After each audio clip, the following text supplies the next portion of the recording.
Shalom. Call Halayim La, Yahweh, Bahashim, Yahweh Shai, Bahashim, Rakakudash. Double honors to the apostles and elders of Great Millstone.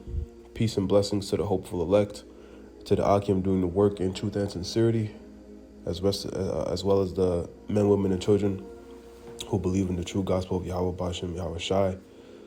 This is Brother Shawar with another lesson through the spirit and power of Yahweh, Bahashim, Yahweh Shai. And, just something I was meditating on in the spirit, and something and we all experience, honestly, being in the truth. We all have this battle of the flesh, in the spirit to not love the world, to detach from the world, and to cling on to the things of the spirit more so than the world. I mean, we got to live and sustain ourselves, and it's even okay to, strive for certain things in the world, but there's a balance and a fine line between it, and ultimately your mentality and spirit towards this world should be, it really should just be, fuck this place, man, real talk, because this place is not it, man. This place was not only is it ruled by Esau, Edom, the so-called white man, who is the wicked that the Bible speaks of, Job 9:24, right? But it was made to pretty much destroy everything Yahweh Bashim Yahweh Shai stands for, and then ultimately that's going to affect the Lord's people as well. This place is not for the Israelites. This place is really just for the elites, the small group of, Esau, Edom, particularly Amalek, that rules everything behind the scenes. So what they've created is a pretty much just a giant hamster wheel that everybody lives in, man. And some people have more riches than others, but ultimately we're all still just slaves in this big hamster wheel. And it's about to get crazy, because Esau is, we know what he's trying to do with the MOTB, Revelation 13 and 16, trying to pretty much enslave the whole earth and have complete control with the RFID micro C-hip. But, I just want to get into, I have a bunch of scriptures I want to read. I just want to get into, the fact that don't get too attached to this world, man. You can't love this world. You got to become numb to things. You got to basically be at peace with understanding this world is about to be destroyed. Things for the most part aren't going to go our way in this world. And the Lord, especially if you're in the know, if you're in the know, the Lord isn't going to want you to be too attached to this world anyway. So when we, go through these certain losses and these certain things that may stress us out in the flesh, we got to understand and come back to the spirit that, and just understand the Lord is dealing with us, man, when we go through these things, right? He chasteneth who he loveth, right? So this is Revelation 12 and 10, and it reads, "And I heard a loud voice saying in heaven, now is come salvation and strength and the kingdom of our power and the power of his Hamashiach. For the accuser of our brethren is cast down, which accused them before our power day and night. And they overcame him by the blood of the Lamb and by the word of their testimony, and loved not their lives unto the death," right? And that's the spirit the elect is going to be in. We're not going to be, because you see Israelites in the world, so-called Negros, Latinos, and Native Americans, even the other nations, man, but whoever it may be, these people who, are striving to make it in this world, and to, they put their all into just making money and trying to be rich in this world, trying to be something in this world. And again, of course, naturally, everybody likes nice things. Everybody wants to have some money.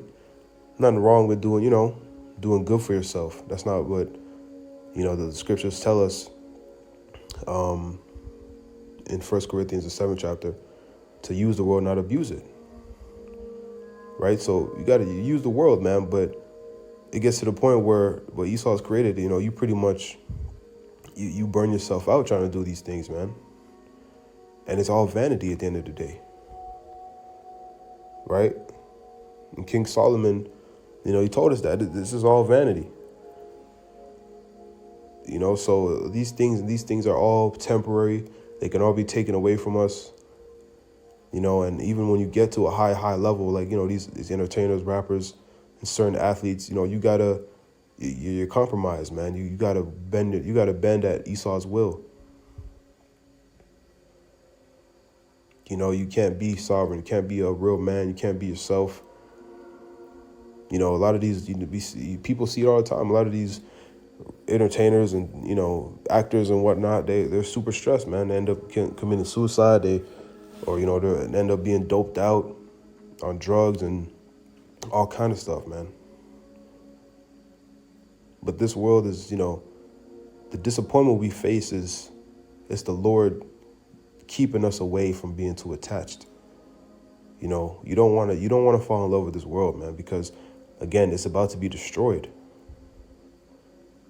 The Lord is about to destroy this place, and he's about to establish the righteous kingdom, the kingdom of heaven, a much better kingdom than this, where the Israelites rule and in righteousness, and we have immortality and so on and so forth. But we gotta let this place go. Really, that's really the sentiment of this whole lesson. So this is James 4:4. It reads, ye adulterers and adulteresses, know ye that the friendship of the world is enmity with God. Whosoever therefore will be a friend of the world is an enemy of God, right? So that just means, when you're too engulfed and consumed by the things of this world, by default, you're an enemy of the Lord, because this world, it's nothing, in this world, there's nothing but wickedness. Everything is pretty much based off sin, right? Even to get in lineups, to look good for women, adultery is, and that's why I said ye adulterers and adulteresses, because it's an adulterous generation. Adultery is running rampant. Even when you don't try to commit adultery, you're probably committing adultery. It's everything, man. To get certain money, there's so many different examples, but everything is rooted in sin, especially when it comes to dealing with the Israelites, because that's how Esau sets it up, right? You end up just working so hard, you don't even, you forget to thank the Lord. You forget you forget the basic things. You forget who you are.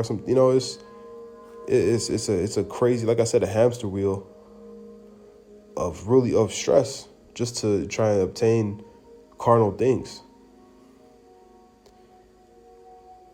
Right, but you can't love this world, man. And it tells us in Micah 2:10 that this world is not our rest. Right, and to depart because it's polluted. This is a polluted place, man. It's backwards. Anything goes, especially in the West, more so in the West, where most of the Israelites, are in the land of their captivity. Right, you have the Transformers, the alphabet people. They're even trying to make rights for the pedos, and they push wickedness through music, and they just allow it. Degeneracy is cool. Folly is setting great dignity. Right, it's just unrighteous decrees pushed out left and right. It's a very unjust world we live in, man, because of who's ruling. All these things are connected to us. You got to understand these things and internalize them, and just really understand that the Lord doesn't want us to be attached to this place, man. It's about to go, and that's a good thing. Right, so let's go to the book of Matthew 6, and we'll start at 19. It reads, lay up not for yourselves treasures upon earth, where moth and rust doth corrupt, and where thieves break through and steal. But lay up for yourselves treasures in heaven, where neither moth nor rust doth corrupt, and where thieves do not break through nor steal. For where your treasure is, there will your heart be also. The light of the body is the eye. If therefore thine eye be single, thy whole body shall be full of light. Right, so wherever you put your heart at, man, where you put your main focus. My elder who taught me the truth, The brother Yawan from GMS not South Carolina anymore, GMS Dallas, he always says, whatever you put your time to, what a man cares about based off what he puts his time to. So whatever, wherever you're laying your treasure, you're putting in, whether it's watching lessons, making lessons, studying, whatever the case may be. And everything, usually if you're in the right spirit, everything you do is kind of centered around the truth. Even when you watch movies and stuff for entertainment, somehow you bring it back to something spiritual. But it's just the mentality that wherever you lay your treasure on, or your treasures in, that's where your heart's going to be. So if you're laying, your time and all your focus on things of the world, these carnal things, that's where your heart is going to be. It's going to be in the world. And speaking to myself first and foremost, and this is something we all deal with, it can be hard because the flesh is weak. Spirit is willing, but the flesh is weak. So you get caught up in the folly and the things of the world, and whatever it may be. It could be different for everyone, but your job or your family or your woman or kids or whatever it may be. But we gotta lay our treasures in heaven, right? Because that's where we're gonna really be rewarded, because the things that the Lord is gonna give us, the rulership, the immortality, that's something that can't be taken away. That's something that's more precious than anything we can obtain on this side. Right? And Esau's about to show us that, and show everybody. We know it's coming, but he's going to show everybody that we're nothing but his pawns. Of course, the elect is going to be delivered and all that, but this is how Esau's about to show everybody his horns, and everybody's going to really understand how little power they have. Right? So let's continue. Verse 23. But if thine eye be evil, thy whole body shall be full of darkness. If therefore the light that is in thee be darkness, how great is that darkness?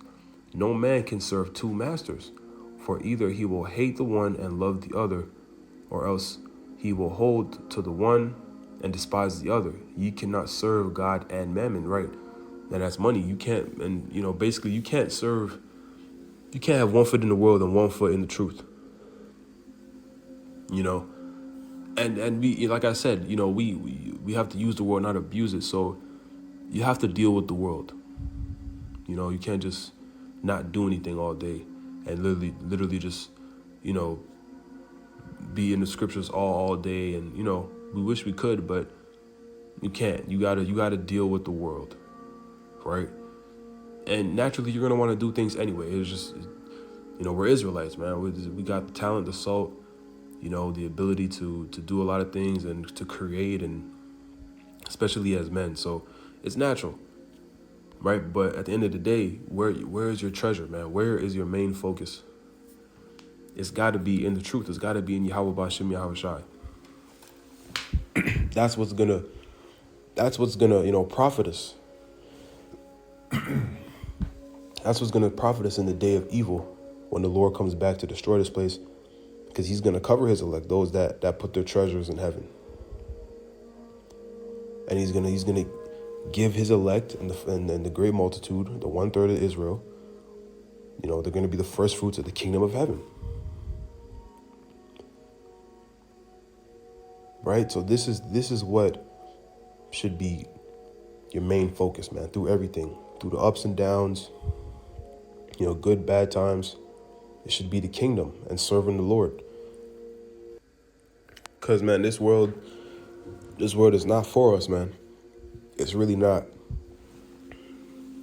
No matter how you look at it, it's just not for us. It's set up for us to lose. But the Lord is setting things up for us to win.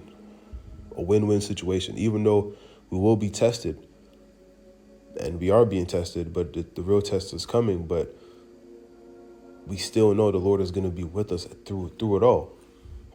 And at the end, the reward, is greater than, it's much greater than what we got to go through. I'm pretty sure that's in Romans. It might be First Corinthians. It might be First Corinthians though. I might be mixing scriptures up, but either way, what we're going through is not even close to what we're gonna receive, right? So let's go to the book of Isaiah, 65 and start at 17. It reads, "For behold, I create new heavens and a new earth, and the former shall not be remembered, nor come into mind." Right, so this, in the kingdom, because we're going to live forever, we're going to be immortal. This is going to be like a faint dream, this captivity that we went through.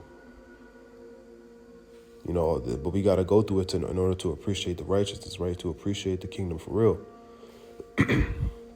Verse 18. "But be ye glad and rejoice forever in that which I create. For behold, I create Jerusalem a rejoicing, and her people a joy." And remember, Jerusalem is a people before it's a place, the tribes.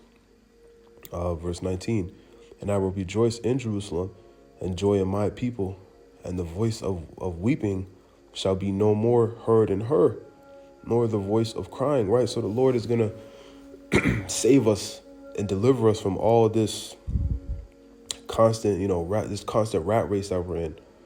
Because no matter how much money you have, no matter what you're doing in life, it's a rat race. You got to constantly be working. Even like it's the spirit in the world is, Jake it's heavy on Jake. Even 50 Cent's album, what is it called? Get Rich or Die Trying. That's the spirit, man. It's pretty much putting everything into trying to make it, to getting rich, even if you have to die. And that's just what it is. That's how Jake lives. That's how people live now. It's become, especially in the West, really everywhere, but especially in the West, that's what it's become. It's become so difficult for people to live. They're constantly they're just obsessed with trying to get money, trying to stay rich, or trying to even get to that point, that they're losing themselves, and they lose core values, they lose morals, whatever, in order to do it. This is not the way the earth is supposed to be, man. This is not life. And really, all this money that people are chasing isn't.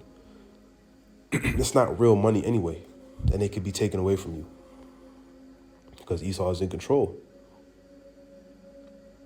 Right, so the Lord is going to save us from all of this, man. He's going to save us from all of this. It's temporary, and we're in the last days. The signs are all there. The Lord is about to destroy this place. And once World War III and the MOTB becomes implemented for real, this thing is over. And the famine of the word hits, when the truth is, the ministry's done, that the Lord takes the prophets off the highways and hedges. The society is going to be really done. And you're going to look back and be so grateful and thankful that you didn't get caught up in the things of the world, because it's going to be done. Everybody's going to be on the same playing field. So the only thing we're going to have is what's inside, what's in our mind, what's the spirit.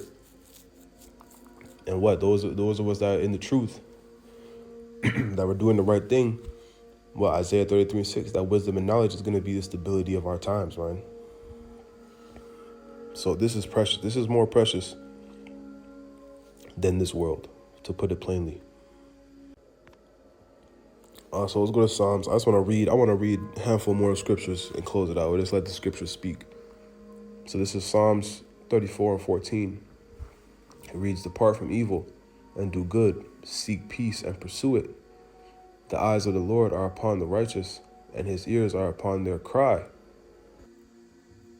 The face of the Lord is against them that do evil, to cut off the remembrance of them from the earth. The righteous cry, and the Lord heareth, and delivereth them out of all their troubles. The Lord is nigh unto them that are of a broken heart, and saveth such as be of a contrite spirit." Right? So we're going to be brought low, man, things that we go through, that we experience, no matter what, because brothers on different financial levels and whatever, different lots, but in our own way, we'll be tested and brought low.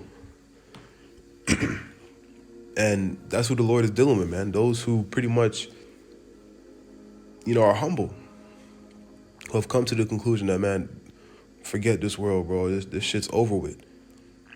I don't really care what goes on. I'm going to do my thing, and I'm going to be smart and, and use this wisdom. But I'm ready for the kingdom. Right? That's what the Lord is dealing with, man. Verse 19. Many are the afflictions of the righteous, but the Lord delivereth him out of them all. He keepeth all his bones, not one of them is broken. Evil shall slay the wicked, and they shall evil shall slay the wicked, and they that hate the righteous shall be desolate. The Lord redeemeth the soul of his servants, and none of them that trust in him shall be desolate. Right, and that speaks for itself. I don't have to. We don't even got to break that down. That's self-explanatory. But let's go to Psalms 37 and 9. And then I want to jump to 16. But Psalms 37 and 9, it reads, "For evildoers shall be cut off, but those that wait upon the Lord, they shall inherit the earth. For yet a little while, and the wicked shall not be. Yeah, thou shalt diligently consider his place, and it shall not be. But the meek shall inherit the earth, and shall delight themselves in the abundance of peace." And then jump down to verse 16. Psalm 37 and 16. "A little that a righteous man hath is better than the riches of many wicked," right? And the scriptures also tell us, "Envy not the glory of a sinner," right? Because, again, the wicked, it seems like these people who are just wicked are winning in this world. And to some extent they are, but it's not going to last, and it's all vanity. And really, I'll probably argue most of them aren't happy like they paint the picture to be. These celebrities, like I said earlier, they be really stressed, man. They be going through it. They lost themselves in order to even get to that point. So it don't even be worth it. Right? But what we have coming is far greater. So it's okay, man. It's okay to take the low. It's okay to be, in this contrite spirit. Because a lot of things aren't going to go our way. And brothers will probably have millions of testimonies about it. That's just how this world is. But we have something much greater than anything on this side, that's coming. And in the moment, you may not understand certain things. You sometimes it may mess with you, But the Lord is putting you through what you're going through for a reason, to purify you, right? Or is it tells us in let me get the precept real quick, actually. In Sirach or Ecclesiasticus 2 and 5, it reads, "For gold is tried in the fire, and acceptable men in the furnace of adversity," right? So in order to be, made presented as acceptable in the Lord's eyes, we gotta be purged out. The ways of this world gotta be purged out of us. Our mind gotta be, guided in the right direction. Our spirit gotta be, purged and tried. Right? So it's all a process, man. And even though sometimes, like I said, it may stress you out, you may not understand. Looking back, we're all going to understand and be extremely grateful and thankful that the Lord put us through these things. And pray for the spirit. Pray for that understanding. Pray, to endure the things the Lord put you through. So the point is basically made, but let's get these last two scriptures and then we'll close. And Lord willing, it did what it was supposed to do. This is 1 John 2 and 15. It reads, "Love not the world, neither the things that are in the world. If any man love the world, the love of the Father is not in him. For all that is in the world, the lust of the flesh, the lust of the eyes, and the pride of life, is not of the Father, but is of the world. And the world passeth away, and the lust thereof, but he that doeth the will of the Most High abideth forever. Self-explanatory. Now let's get 2 Esdras 6 and 8. It reads, And he said unto me, From Abraham unto Isaac, when Jacob and Esau were born of him, Jacob's hand held first the heel of Esau, pursuing back to Genesis. For Esau is the end of the world, of the age, and Jacob, the Israelites, is the beginning of it that followeth. And that's what's coming, man. The age and the rulership of the Israelites, starting with the elect, starting with Yahushai, the elect, 144,000, and the rest of the nation of Israel. That's going to be brought back through the loins of the elect. This is what's coming, man. So, and that's for in eternity, in righteousness and perfection. So, yeah, man, you gotta let go of this world, man. And I meant to mention earlier, the statement that they actually do say in the world, but they don't have the true understanding of scriptures and stuff. But they say the people in the world say, let go and let God, and that's real talk. Just let the Lord do His thing. You gotta let go, man, and don't be, don't let the things in this world drive your, or alter your emotions, and stay even keel. Stay balanced, right? Let the scriptures balance you out. So, Lord willing, this did what it was supposed to do. I'm going to give all praises, honor, and glory to Yahweh Ba'ashem Yahushai, Ba'ashem Rakakwadash. Double honors to the apostles and elders of Great Millstone. Shalom, Kwam Yasharala, and a Bible Ball.